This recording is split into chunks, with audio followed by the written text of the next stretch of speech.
Hey kids, if you could ask God for one thing, what would it be? Maybe it'd be a cool new toy, or maybe lots of money.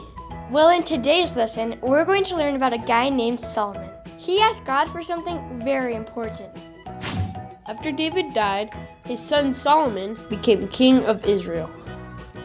Do you remember King David from our last few lessons? Well, eventually he got really old and died.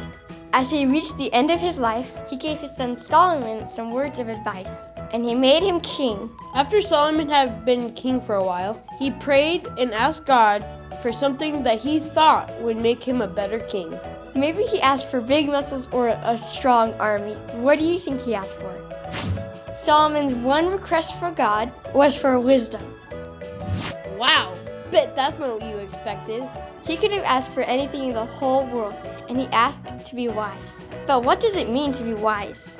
When you're wise, you know what's right and you know what's wrong, and you choose to do what's right. That sounds like a good quality for a king to have. Solomon showed his wisdom with 2 women and a baby. One day, 2 ladies came to him with a baby. They were fighting over it because they both said they were the mom. Solomon knew that only one of them could be the real mom, so they told him they should just split the baby in half. One woman said to do it. The other woman said the baby wasn't worth hurting, so she can just have it. That showed Solomon who the real mom was. It was the lady who didn't want to hurt the baby. It took Solomon a lot of wisdom to come up with that plan. And that brings us to the lesson for the day. Don't forget to pray for wisdom. Solomon was wise because he asked God for wisdom, not for anything else he did. That means if we ask God for wisdom, He'll give it to us. Memory verse. If you need wisdom, ask our generous God, and He will give it to you.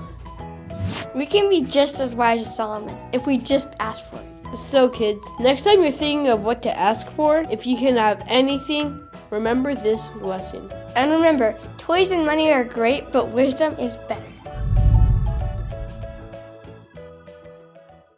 Hey kids and parents, if you want to learn more about wisdom Or David, check out the links below.